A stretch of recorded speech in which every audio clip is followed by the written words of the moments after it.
Assalamualaikum warahmatullahi wabarakatuh. Perkenalkan, saya Cintania Davina Aurelia Zahra dari kelas 12C dengan nomor absen 11. Jadi di sini saya akan mempresentasikan materi sejarah yang keempat, yaitu pemberontakan Andi Aziz. Sebelum saya menjelaskan bagaimana kronologi dari pemberontakan Andi Aziz sendiri, itu pertama saya ingin menjelaskan mengenai latar belakangnya.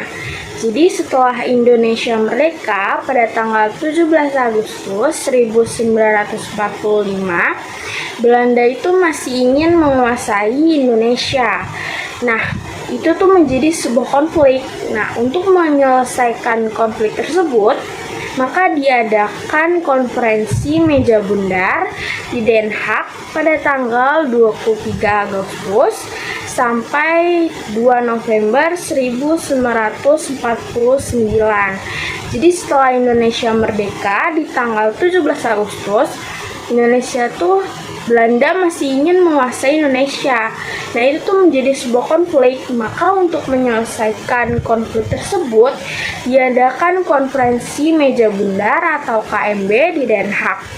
Nah, dari acara konferensi meja bundar tersebut, itu tuh menghasilkan banyak hasil dari konferensi meja bundar tersebut. Salah satu hasil dari konferensi meja bundar tersebut adalah Belanda itu mengakui kedaulatan Indonesia pada 27 Desember 1949. Namun pada saat itu Indonesia itu belum menjadi sebuah negara Kesatuan Republik Indonesia atau NKRI.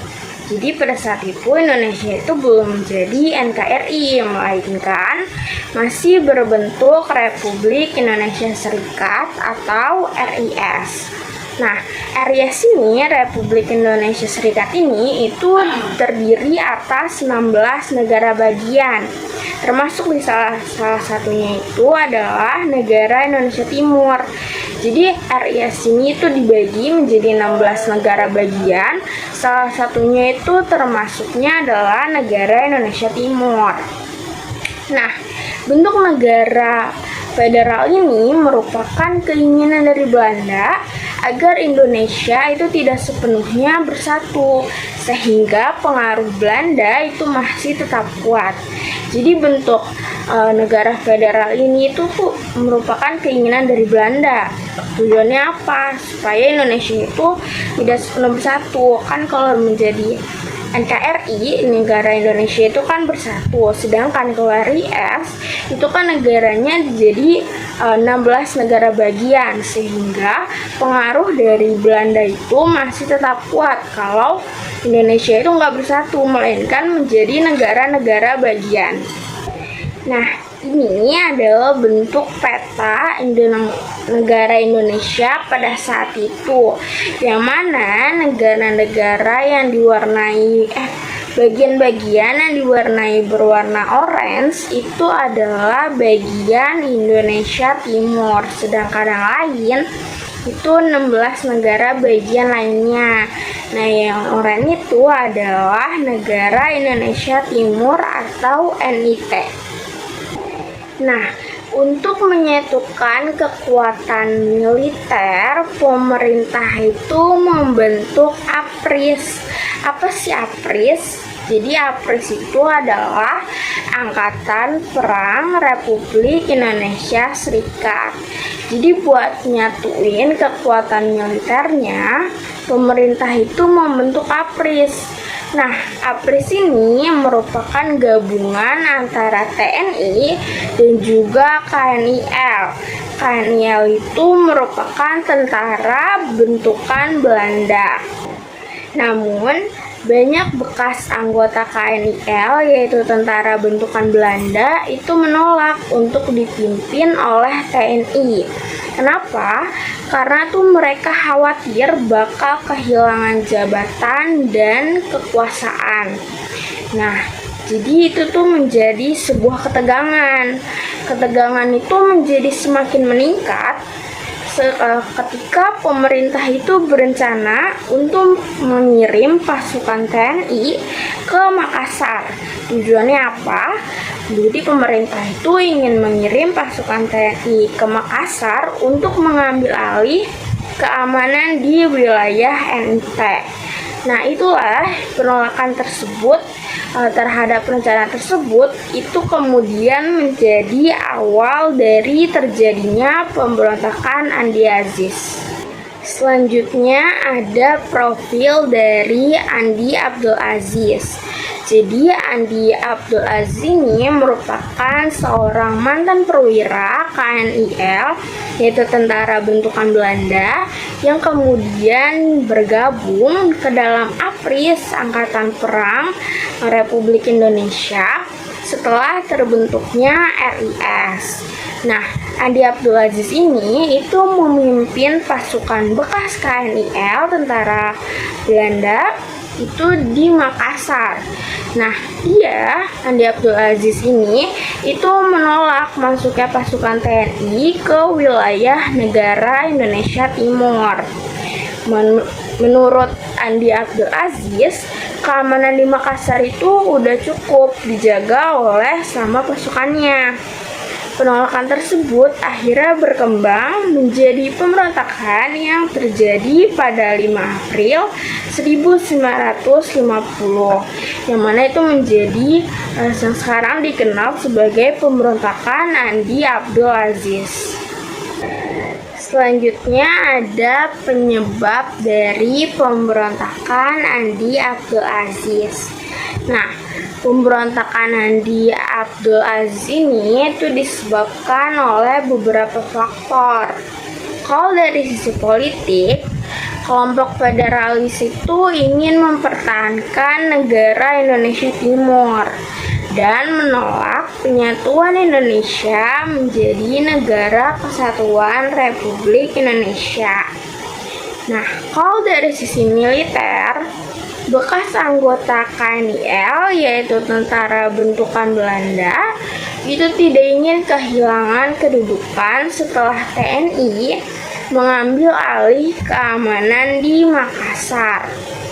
Selain itu, Belanda masih berusaha mempertahankan pengaruhnya di Indonesia dengan mendukung keberadaan negara-negara bagian dalam sistem federal. Selanjutnya masuk ke kronologi pemberontakan. Jadi di 5 April 1950, Andi Aziz bersama pasukannya itu menguasai kota Makassar. Mereka itu menduduki beberapa objek penting. Terus mereka juga menyerang markas-markas militer. Nah, selain itu mereka juga menangkap Letkol AJ Mokoginta yang merupakan Panglima Teritorium Indonesia Timur. Nah, mereka itu juga menghalangi masuknya pasukan TNI yang dikirim oleh pemerintah pusat. Jadi tadi kan pemerintah itu mengirim pasukan TNI untuk masuk ke Makassar. Nah, jadi mereka itu menghalangi masuknya pasukan TNI yang dikirim sama pemerintah pusat. Karena pemberontakan yang dilakukan Andi Aziz dengan pasukan-pasukannya itu, pemerintah RIS kemudian memberikan ultimatum, yang mana isi dari ultimatumnya itu agar Andi Aziz itu segera melapor ke Jakarta dalam waktu 4x24 jam. Terus harus menyerahkan senjatanya, menarik pasukan, dan juga membebaskan sandera. Nah, pemerintah RIS kemudian kan memberikan ultimatum tersebut. Jangka waktunya itu hanya 4x24 jam agar si Andi Aziz itu menyerahkan diri. Tapi Andi Aziz ternyata itu tidak mematuhi ultimatum tersebut. Karena ultimatum tersebut tidak dipatuhi, pemerintah itu mengirim pasukan APRIS, yaitu Angkatan Perang Republik Indonesia Serikat, yang dipimpin oleh Kolonel A.E.K. Wilarang untuk memulihkan keamanan. Nah, operasi tersebut berhasil menghentikan pemberontakan Andi Aziz. Maka Andi Aziz akhirnya datang ke Jakarta, ditangkap dan diadili atas tindakannya. Nah, setelah dari yang saya cari itu Andi Aziz ini tuh dipenjara selama 14 tahun. Lanjut ke dampak pemberontakan. Nah, setelah pemberontakan Andi Aziz berhasil dipadamkan, sehingga keamanan di Makassar itu kembali pulih. Peristiwa ini memperkuat keinginan rakyat untuk membubarkan sistem federal dan kembali ke bentuk NKRI, yaitu Negara Kesatuan Republik Indonesia. Akhirnya pada tanggal 17 Agustus 1950, RIS atau Republik Indonesia Serikat itu resmi dibubarkan dan Indonesia kembali menjadi negara kesatuan, yaitu NKRI. Selain itu, peristiwa ini juga memperkuat kedudukan TNI sebagai angkatan bersenjata nasional serta mengurangi pengaruh bekas tentara KNIL atau tentara bentukan Belanda dan Belanda di Indonesia. Setelah Andi Aziz dibebaskan setelah dipenjara 14 tahun, itu Andi Aziz akhirnya meninggal dunia pada tanggal 11 Januari 1984 di Rumah Sakit Husada, Jakarta akibat serangan jantung.